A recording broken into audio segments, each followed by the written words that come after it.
भूतं च भव्यं च सर्वं यश्चाधितिष्ठति सर्वस्य च केवलं तस्मै ज्येष्ठाय ब्रह्मणे नमः।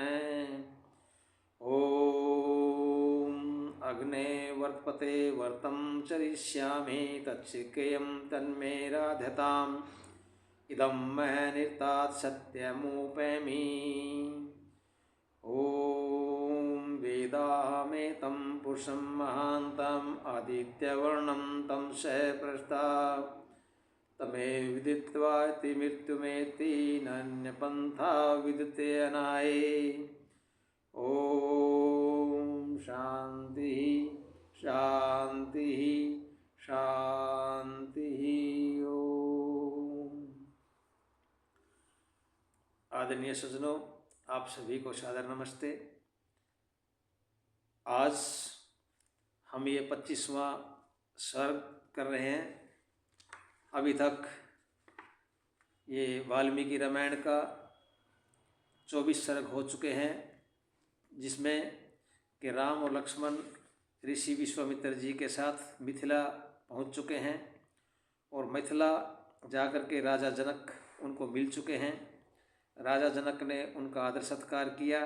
श्री राम को देख करके, लक्ष्मण को देख करके, उनके शरीर को देख करके हाथी जैसे, सिंह जैसी ऐसी तुलनाएं करके और विश्वामित्र जी से उनकी जानकारी प्राप्त करके बहुत खुश हुए और वो मिल करके दोबारा दर्शन के लिए चले जाते हैं और फिर मिलते हैं राजसभा के अंदर। राजसभा में आज ये 25वां सर्ग शुरू होता है। राजसभा में जनक का धनुष और सीता का परिचय होता है। तो यहाँ से शुरू होता है 25वां सर्ग।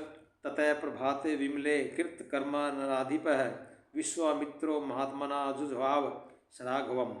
कि प्रातःकाल होने पर नित्य कर्मों से निवृत्त हो राजा जनक ने दोनों कुमारों सहित विश्वामित्र जी को बुला भेजा।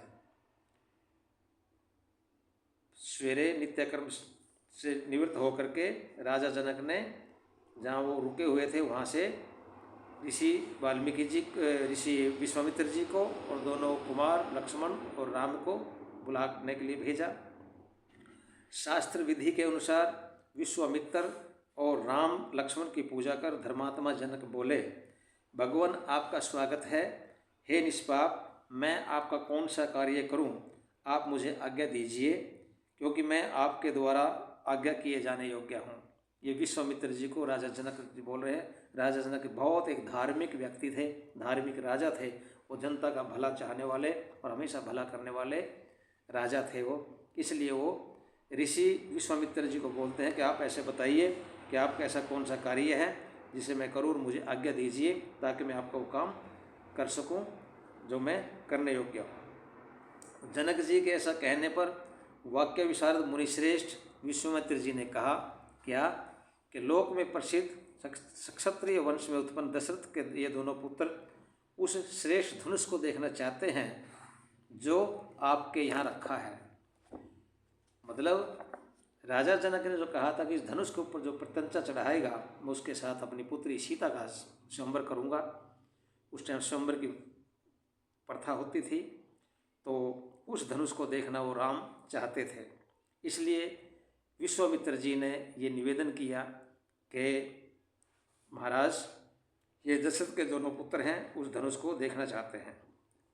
यह सुनकर राजा जनक ने विश्वामित्र जी से कहा कि जिस प्रयोजन के लिए धनुष रखा है उसे सुनिए। अब आगे बताते हैं, यहाँ पर बताते हैं राजा जनक क्या, वीर्य शुल्केति में कन्या नामना सीतेति विश्रुता योगिन्या सतन्याम ताम तो वर्धमानाम ममात्म जाम वर्यामासुरागम्य राजानो मुनि पुंगव तेषाम वर्यताम कन्याम सर्वेषाम पृथ्वी शिक्षता वीर्य शुक्लेति भगवन ददामी सुता महम। इसका मतलब क्या है कि योगिनी जो इसका नाम दिया है, योगिनी के गर्भ से उत्पन्न सीता नाम से प्रसिद्ध मेरी वीर्य शुल्का, मतलब पराक्रम दिखाकर प्राप्त करने योग्य। सीता को ऐसे प्राप्त करना आसान नहीं था, तो उसके बारे में क्या इसका दिया है कि सीता के संबंध में ऐसा प्रसिद्ध है कि वे पृथ्वी से उत्पन्न हुई थी। यहाँ पर भी देखिए कितना सीता के बारे में कितनी एक गलत बात लोगों ने फैलाई हुई है। हमारे कुछ विद्वान बताते हैं जिनको उन्होंने कि सीता पृथ्वी से उत्पन्न हुई थी, और प्रक्षेपकों ने इस प्रकार के श्लोक बनाकर रामायण में डाल दिए, वाल्मीकि रामायण को खराब कर दिया। सीता के बारे में ऐसे ऐसे श्लोक बनाए कि सीता पृथ्वी से पैदा हुई थी, उसके बाद पृथ्वी में समा गई, उसके बाद वो अग्नि में जला दी गई, अग्नि के ऊपर घुमा दी गई और उसको छोड़ दिया श्री राम ने, ऐसी ऐसी बातें। तो यहाँ पर क्या बोलते हैं, रामायण के ध्यानपूर्वक अवलोकन से हम इस निष्कर्ष पर पहुँचे हैं कि सीता पृथ्वी से उत्पन्न नहीं हुई। सीता को स्थान स्थान पर जनक ममात्मजा, मेरी पुत्री कहते हैं। मम आत्मजा, ये मेरी पुत्री है। सीता जी ने उर्मिला, लक्ष्मण की पत्नी को अनुजा कहा है। जो सीता जी की छोटी बहन थी उर्मिला, जो कि लक्ष्मण के साथ जिसकी शादी हुई थी, उसको अनुजा कहा है। अनुजा मतलब छोटी बहन। अनुजा का अर्थ है पश्चात जात इति, के जो पीछे उत्पन्न हुए। जैसे अनुज बोलते हैं हम छोटे भाई को, कि बड़े भाई का बड़ा भाई हुआ, दो हुए, एक बड़ा एक छोटा, तो छोटा होता है अनुज बोलते हैं। ऐसी बहन को अनुजा बोलते हैं। अतः सिद्ध हुआ कि सीता पृथ्वी से उत्पन्न नहीं हुई थी, सीता धरती से पैदा नहीं हुई थी। लोग तो बोलते हैं कि जनक जी खेत में हल चला रहे थे। अरे वो राजा थे, वो खेत में हल क्यों चलाएंगे? और फिर वो बोलते हैं हल के साथ एक मटका आ गया तो फिर मटका फूटा क्यों नहीं? और मटका फूट गया तो उसके अंदर लोहे होता है, तो लोहा चुभना चाहिए था, और चुभ गया तो ऐसे तेज होता है तो मर जा रही थी। नहीं, गलत था वो। तुलसी रामायण में सीता को पृथ्वी से उत्पन्न होना दिखाया गया है। तुलसी महाराज की रामायण है, उसके अंदर पृथ्वी से उत्पन्न होना दिखाया गया है, परंतु सत्य बात तो उनके मुख से भी निकल ही गई। तुलसी रामायण में ये तो लिख दिया कि पृथ्वी से पैदा हुई थी सीता, लेकिन असलियत तो सामने कैसे आई? क्या इस दोहे के अंदर है, तुलसीदास के जो दोहे हैं उसके अंदर है क्या? तात जनक तनया यह सोई, धनुष यज्ञ जे ही कारण होई। कि यहाँ सीता को स्पष्ट ही जनक तनया, जनक की पुत्री कहा है। तात जनक तनया यह सोई। विवाह के अवसर पर राम की 35 पीढ़ियों का उल्लेख किया गया है। जब ये राम और सीता का जो विवाह हुआ था, विशंबर हुआ था, उस वक्त राम की जो 35 पीढ़ियों का ये उल्लेख किया गया है, और सीता जी की 22 पीढ़ियों का। नामी का उल्लेख वंश वृद्धि के लिए होता है। नामों का जो उल्लेख है, जो इन नामों का वंश शुद्धि के लिए, कि इस वंश के हैं, ये इस वंश के हैं, कहीं शक ना हो जाए किसी को। यदि सीता पृथ्वी से उत्पन्न हुई थी तो कुल परंपरा बताने का क्या प्रयोजन है? यहाँ पर बात समझ में आई होगी कि जब शादियाँ होती है तो वहाँ पर एक संकल्प किया जाता है, संकल्प हो जाता है, और संकल्प करके उसमें बोलते हैं कि ये इस परिवार से उत्पन्न है, इस गोत्र से उत्पन्न है, और इसके पड़पोत्र है, इसके पौत्र है, इसके पुत्र है।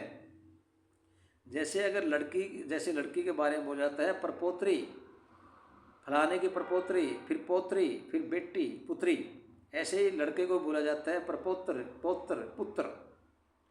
तो अगर ऐसा होता हो पृथ्वी से उत्पन्न हुई थी तो उसके खानदान का कहाँ से पता चलता है सीता के? तो इसलिए भ्रांति लिखी गई है और ये गलत लिखा गया है। कुल परंपरा का वर्णन ही यह सिद्ध करता है कि सीता जनक की और पुत्री थी, पैदा हुई पुत्री थी, उसके घर में पैदा हुई थी, उनकी पत्नी से पैदा हुई थी। शिव पुराण में भी सीता की माता का नाम योगिनी बताया गया है। शिव पुराण जो हमारे पुराण लिखा हुआ है उसके अंदर भी सीता की माता का नाम योगिनी बताया गया है।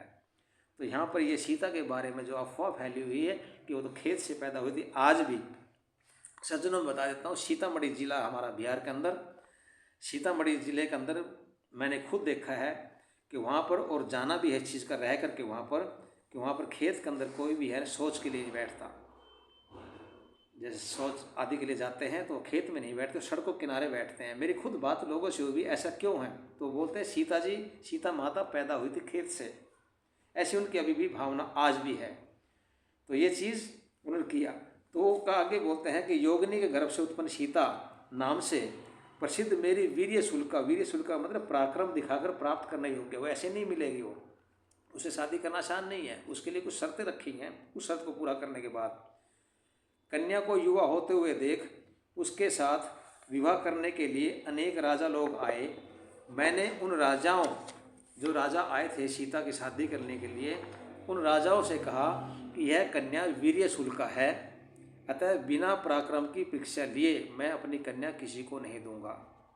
ये महाराज जनक का प्रण था और उन्होंने ये किया था कि जो उनके पास वो जो धनुष था, उस धनुष के ऊपर प्रत्यंचा चढ़ा दे, और प्रत्यंचा कोई चढ़ा नहीं पाया। तो राजा ने यही कहा था, जनक राजा ने, कि मेरी बेटी को तो जो पराक्रम दिखाएगा ऐसा, वो पराक्रमी के साथ ही मैं शादी करूँ, वैसे शादी नहीं करूँगा, किसी को नहीं दूंगा। हे मुनिश्रेष्ठ, तब सब राजा इकट्ठे होकर अपना पराक्रम प्रदर्शित करने के लिए मिथिला में आए।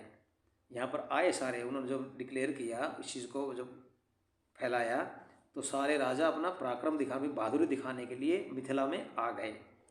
उनकी परीक्षा के लिए मैंने यह धनुष उनके सम्मुख रखवाया, परंतु उनमें से कोई भी उसका चिल्ला नहीं चढ़ा सका। चिल्ला मतलब जो डोरी बांधते, एक साइड में डोरी बांधी हुई थी, दूसरी रात में साथ में डोरी बांधनी थी, लेकिन कोई भी उसको नहीं, उसमें इसमें भाषा में लिखा चिल्ला नहीं चढ़ा पाया। चिल्ला प्रत्यंचा जिसको बोलते हैं।